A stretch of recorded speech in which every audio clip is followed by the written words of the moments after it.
Recollection Road is proud to partner with Legacy Box. If you've considered preserving your family's memories, then watch until the end of this video to see how Legacy Box can help you do it.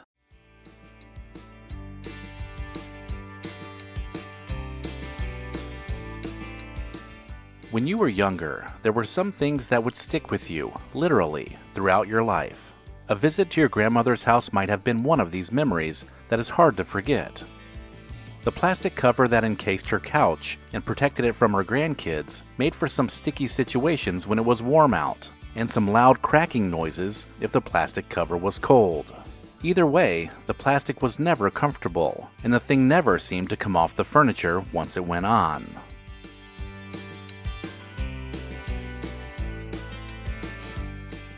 The radio, and our relationship with it, used to be a bit more interactive. The music played was a mix of what was popular, which may have included a top 10 countdown, but there were also times when you could call in and request a song. If you think back, you probably had your favorite radio station's phone number memorized, and the sound of a busy signal just meant you would keep trying until you got through. Then there was the waiting to finally hear your favorite song played. Televisions used to pick up signals from the local TV stations, and they needed adjustable antennas to make this happen. If you had an analog TV with the UHF and VHF knobs on it, then you probably also remember the rabbit ears that sat on top. These adjustable antennas were usually positioned to get the clearest picture possible. They were often even modified to include extra tinfoil around the ends to improve the reception.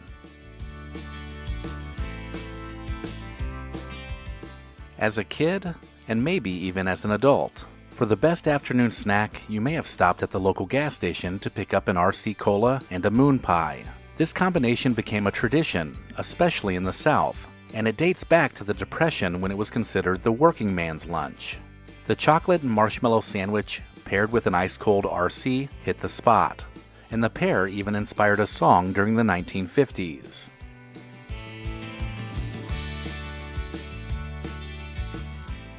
If your family took vacations back in the day, with all the kids piling into the back of the station wagon, then you remember pulling over on the side of the road just to eat lunch. Rest stops, gas stations, and fast food restaurants weren't readily available back then, so families not only packed suitcases, but they also packed the cooler. Some families even brought their own table and chairs, and they didn't mind setting it up right on the side of the road.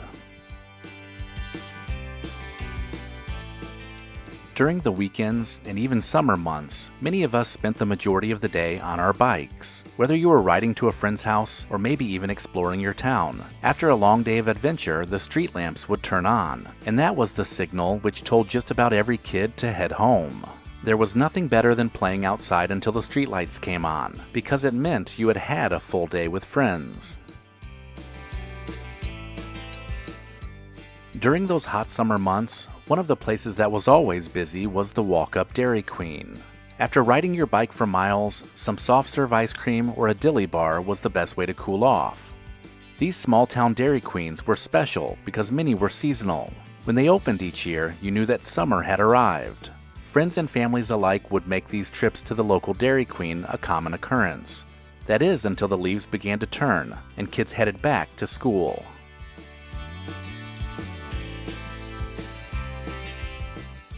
How many of you remember watching these popular kids shows religiously?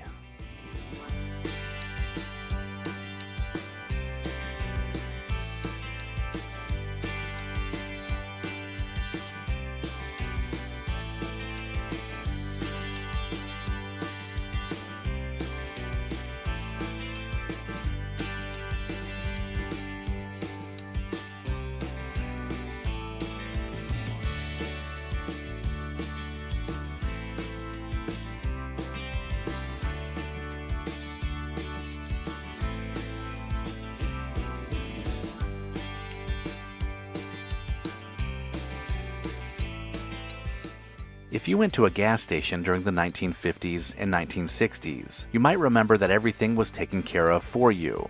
Full-service attendants would check fluids, fill the car with fuel, and clean your windshield, without you having to leave the car. This lasted up until the 1970s, when the gas crisis caused many stations to abandon this practice in an effort to reduce prices.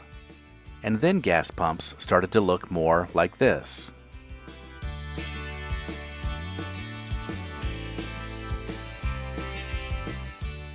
How many of you would watch the Jerry Lewis MDA Telethon each and every Labor Day weekend? This broadcast used to be a star-studded event that had families gathering around the TV each year. The telethon would raise money for muscular dystrophy, and by the end of the 1970s, it was raising about $30 million during each broadcast. Maybe you were watching in 1976 when Jerry Lewis and Dean Martin reunited after 20 years.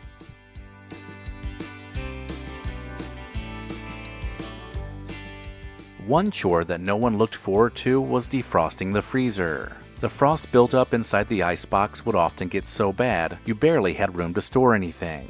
That's when you would break out the ice pick, maybe a blow dryer, and plenty of towels. This was something that was done on a regular basis, and eventually led to freezers having self-defrosting features as time went on.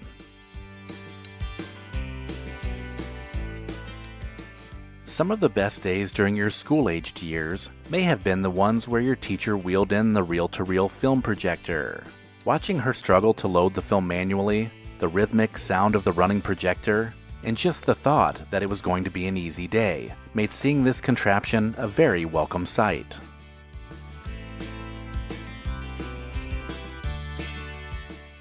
Did you happen to see some of these blockbusters in the theater? Maybe you even waited in a long line just to get a ticket.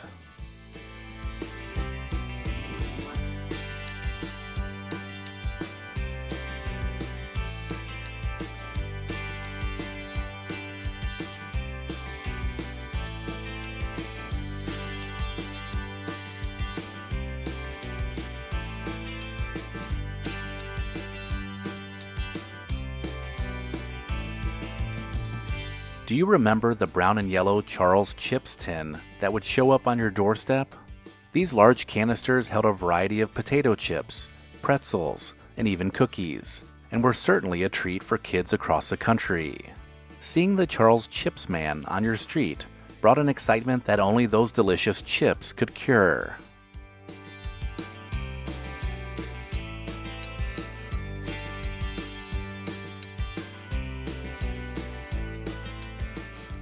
There were two important weddings that had everyone watching as they were broadcast on TV. Both of them occurred the same year, in 1981. The first was the wedding of Prince Charles and Lady Diana in July, which was watched by over 700 million people worldwide. The second was the daytime soap marriage of Luke and Laura on General Hospital. This wedding was record-breaking at the time, with 30 million people tuning in to see it happen. And it was even reported that Princess Diana herself sent the actors champagne to celebrate the TV event.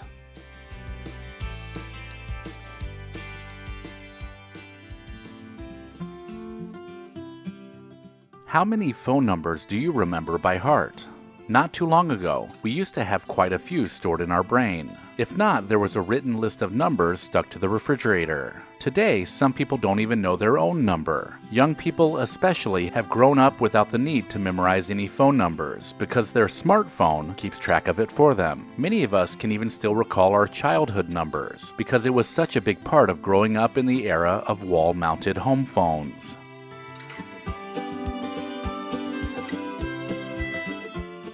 Spell check is nearly as old as word processors, and many of us have watched Microsoft and now Google automate spelling things correctly. This has minimized the need to own a dictionary. Therefore, very few of us these days use it to check the spelling or even to define a word.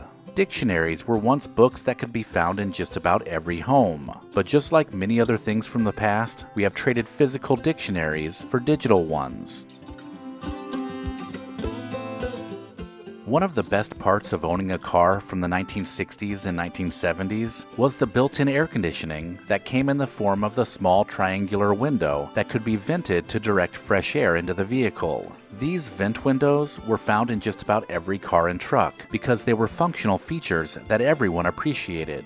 As more cars offered true air conditioning as a standard feature, vent windows were not utilized quite as much, and they just became another feature that was trimmed from the design of more advanced, fuel-efficient cars.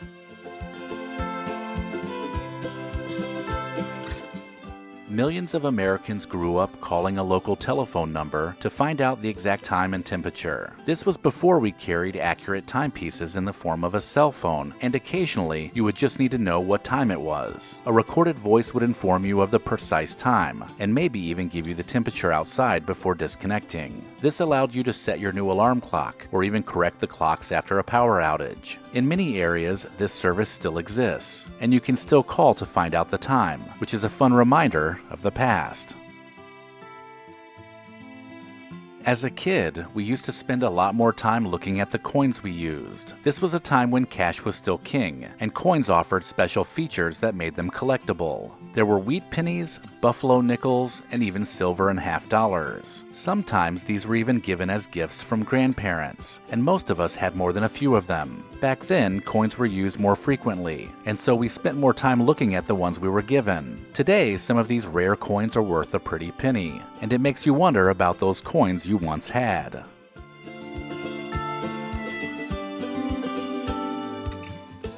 Who remembers these fabric calendars that used to hang in kitchens everywhere? These cloth calendars were made to fit any kitchen decor, plus many of them came with a wooden dowel through the top that made them easy to hang.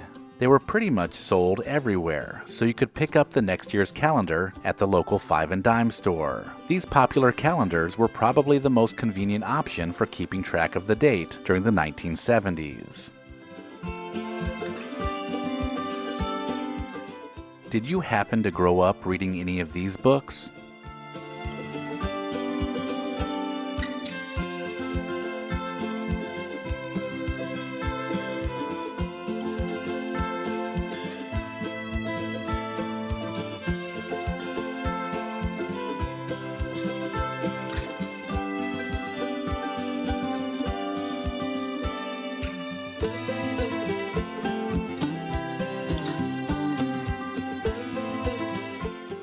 Playing outside was the ultimate way to spend a Saturday just a few decades ago. Not only did we ride our bikes everywhere, but we also played games in the streets. Whether it was a game of football or street hockey, the inevitable car would pass requiring a temporary pause in the game. Everyone would yell "car" and the road would clear so it could pass, and then the game would resume. These small interruptions were just part of playing outside, and it is just another example of how times have changed. Cassette tapes from the late 1970s and 1980s made owning and listening to music easy. Not only did you get your favorite album on tape, but the case also included an insert that included all of the lyrics to each song. How many of you remember checking the words to a song by unfolding the cassette insert? This was always a bonus when you needed to double-check the words before you sang the song aloud in front of friends. While you had the insert out, it was also a good time to check out the album artwork too.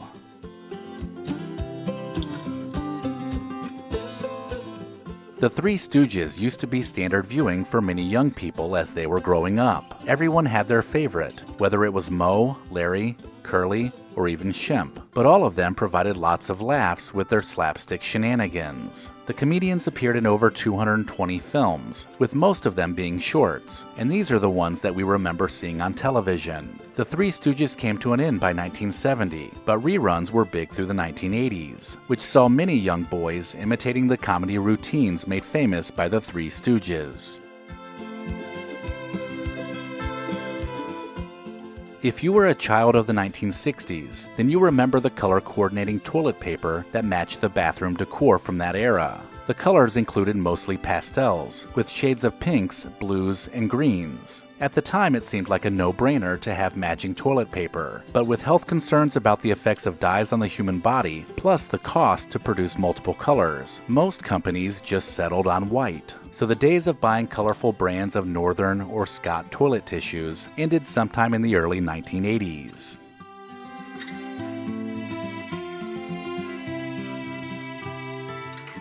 During the 1960s and 1970s, it seemed that just about everything came in a tin box. It didn't matter if it was Band-Aids, cocoa, or sucrettes. These little tins were everywhere. Most households would also find creative ways to reuse them once they were empty. I'm sure if you think back, you can still remember some of the trinkets you would store in them, like bobby pins, buttons, baseball cards, or even nuts and bolts. They had countless uses, and were even collected by some, but by the late 1980s, the metal tins were being phased out and replaced by recyclable cardboard.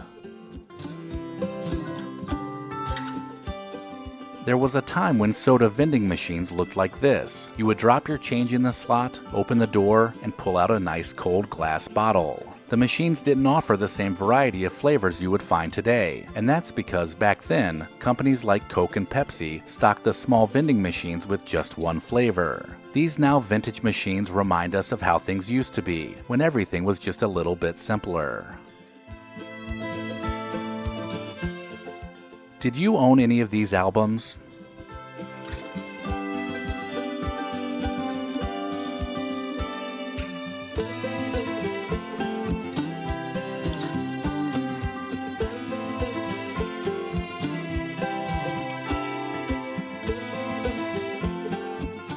For me, seeing my sister wake up in the morning wearing these pink foam hair rollers was a common occurrence. Curling your hair seemed to be much more popular decades ago, and these sponge curlers were a go-to. Some girls used heated ones, but these foam ones were much easier and still gave you the curly and bouncy hair you were looking for.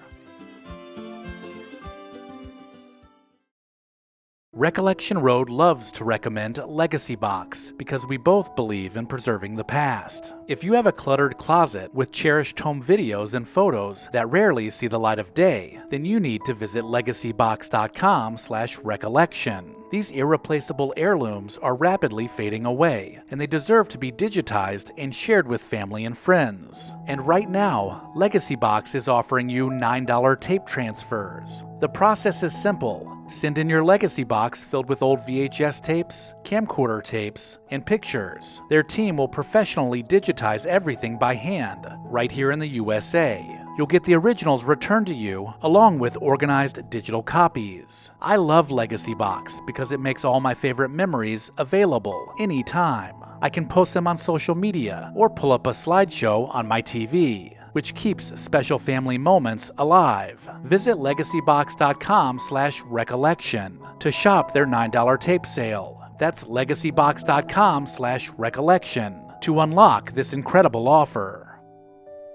Smoking was much more prevalent years ago, and society was perfectly fine with smoking in just about every place. With cars equipped with ashtrays in both the front and back seats, there was a time when it was common to actually use the ashtray. Some heavy smokers would use it so often it would be overflowing with butts and ashes. This was, of course, before smoking was taxed out of existence, and the ashtrays became coin holders before they disappeared forever.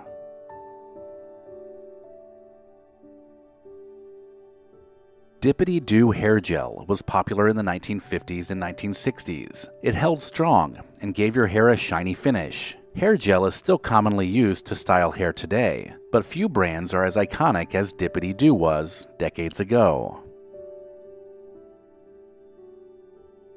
Remember when you would open the kitchen cupboard and find these snacks waiting for you?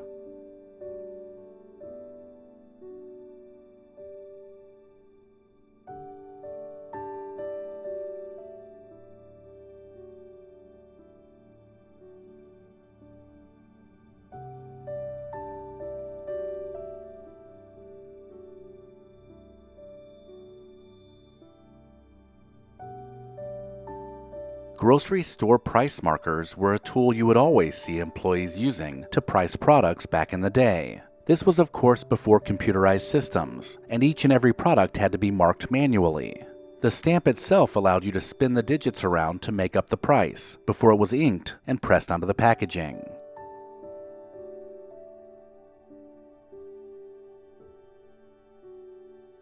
Washing dishes after dinner used to be a more manual household chore that occurred after each and every dinner. Before dishwashers were in just about every home, there was always one person washing while another dried, which made cleaning up after a meal go much quicker.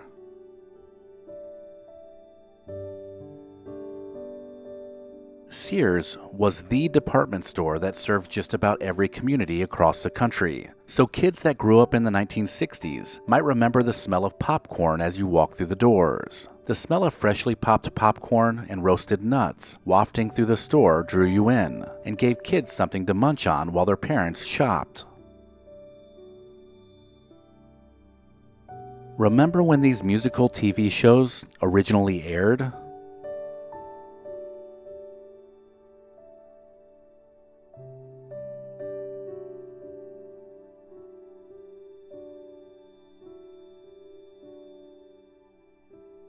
Did your home have a thermostat that looked like this? These old analog thermostats had a rotating dial that you would align to a tick mark to set the temperature. There was also a switch on the top where you could toggle between air conditioning or heat. These tannish gold devices were standard in homes of the 1960s, 1970s, and 1980s.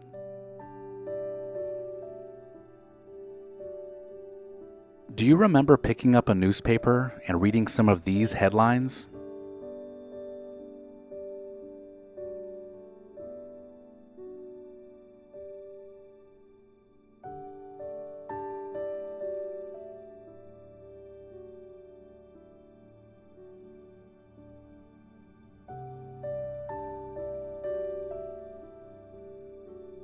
Driver's ed was something that was a rite of passage for high school students. This required class is where students would get their first taste of driving by sitting inside a driving simulator. These machines used to teach new drivers how to operate a vehicle in a controlled classroom environment. This was before students would even be allowed inside a real car, and the simulated driving experience was projected onto a screen at the front of the classroom.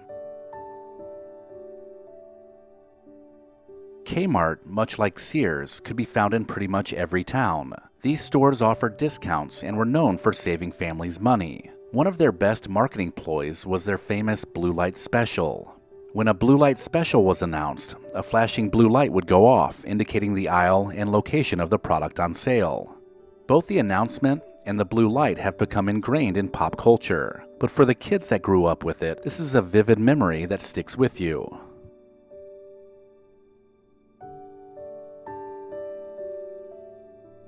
Luden's Throat Drops were a very popular cough drop back in the day. The boxes lined with wax paper were filled with fruity drops, with the word Luden's molded into it. The cherry flavor especially was not only soothing, but it was as good as candy. Some kids would suck on Luden's even if they weren't sick, simply because they tasted so good.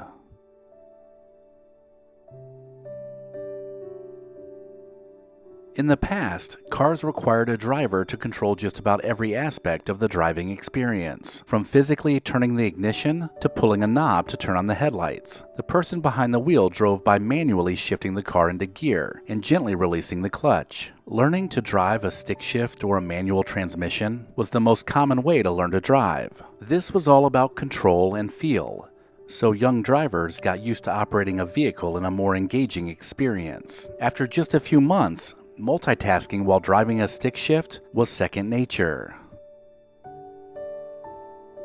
It seems that bologna was the deli meat of choice years ago, and Oscar Mayer, with their catchy jingle, had everyone frying up slices of bologna. Some would let the slices sizzle into the shape of a bowl, but for the savvy cook, slicing the bologna first allowed it to lay flat between the pieces of bread. Speaking of bread slices, not only would they work for sandwiches, but for many of us, they were also used as hot dog and hamburger buns.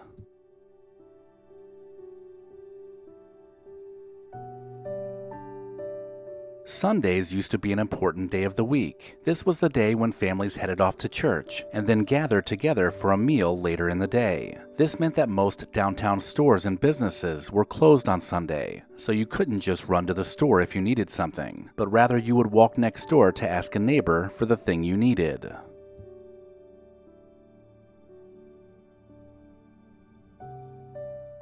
Finally, filling up the gas tank used to mean watching the analog numbers roll around, while they also made that familiar ticking sound. Pulling the pump handle away and flipping the lever over zeroed it out, before the numbers would start spinning upwards again as you filled the car up with gas. If you have recognized any of these things, then you were lucky to have grown up during a very special time. But it also means that you're not as young as you used to be. I'm sure, though, you wouldn't trade these memories for anything. Let me know in the comments if I missed anything, and make sure to check the description of this video for links to pick up a t-shirt and sign up for the newsletter.